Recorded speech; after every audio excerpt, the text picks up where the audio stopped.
The text of Genesis 1 to 11 has a number of strong parallels with various Mesopotamian texts which were written very early, long before the birth of Moses. Genesis 1 to 3 contains parallels with various Sumerian and Akkadian texts describing the Mesopotamian view of creation and the cosmos. Genesis 4 to 5 contains parallels with Mesopotamian profession lists, similar to those in Genesis 4:20 to 22, and with Sumerian genealogies recording very long lifespans.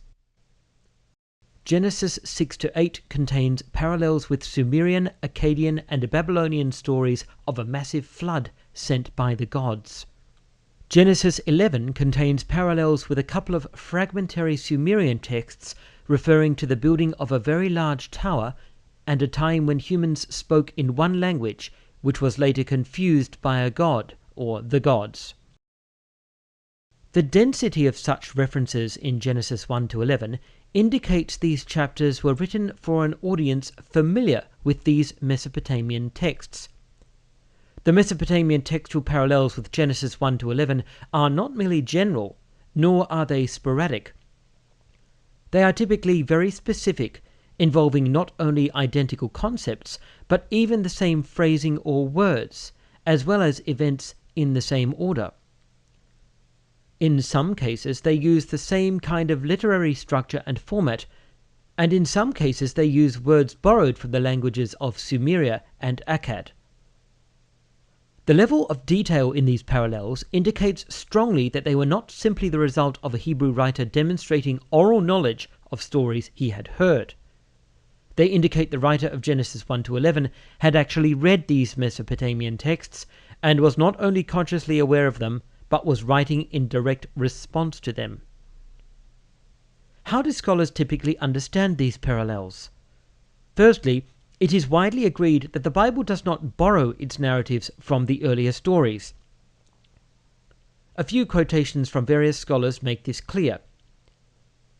Bill Arnold and Brian Bayer say, quote, "The Bible's accounts of the creation of the world, the creation of mankind, and the flood were not borrowed from these." End quote. Daniel Snell likewise says, quote, "The biblical flood of Noah in the book of Genesis shares continuity with the other ancient Near Eastern flood stories, but is probably not directly dependent on any of them." End quote. Instead, scholars understand that the Hebrew writers of the Bible's texts were expressing themselves in a similar manner because they were speaking of the same topics and using the language and literary forms which were common to their era and location, just as we do today when writing about the Bible. Old Testament scholar John Walton says, quote, "As a result, we are not looking at ancient literature to try to decide whether Israel borrowed from some of the literature that was known to them." End quote. He goes on to say that we would expect the Israelites to share some of the concepts of other people who lived in the same place and time, though not concepts about God, and then says, quote, "This is far from suggesting literature was being copied or borrowed." End quote. There are important differences between the narratives of Genesis 1 to 11 and the ancient literature with which these narratives share parallels.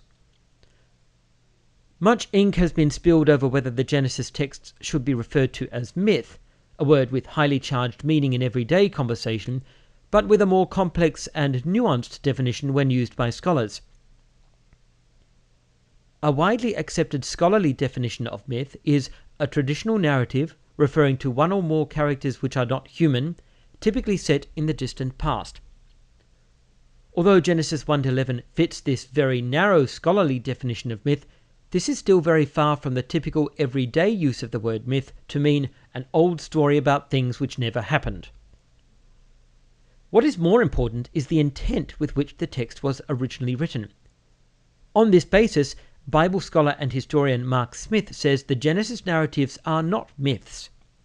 In his words, quote, "Genesis 1 is not a myth, nor did its editors design it to be read or understood as the kind of narrative that we would call a myth." End quote.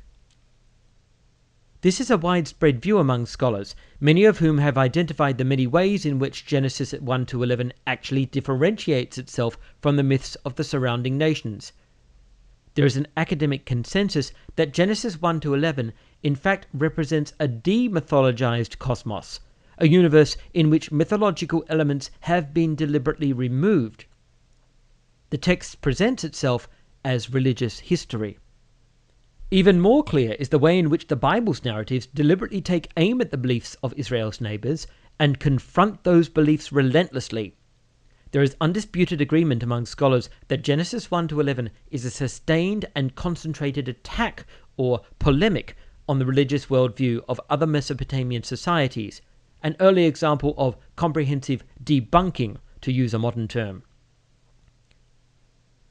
Old Testament scholar Gordon Wenham says that, unlike in the myths of Israel's neighbors, in Genesis 1, the animals in the sea are merely God's creatures who display his power and skill. He goes on to say, quote, "The concept of man here is markedly different from standard Near Eastern mythology," end quote, and describes the way in which Genesis 1 depicts humans as God's unique representatives. This important feature of Genesis 1 to 11 was understood over 100 years ago. Charles Walker said that the main aim of the text was to identify God as the only creator and to contradict, quote, "the claims of the gods of the nations," end quote. Consequently, we should not be confused or alarmed by these Mesopotamian parallels in Genesis 1 to 11. Instead, we should expect them to be there. Their purpose is to establish a contrast between the truth of God's revelation and the supremacy of the only creator of heaven and earth against the non-existent gods of the heathen. In doing so, the Genesis 1 to 11 account demonstrates its uniqueness in a number of ways, and proves to be rational, coherent, and historically valuable, in contrast to the myths of Israel's neighbors.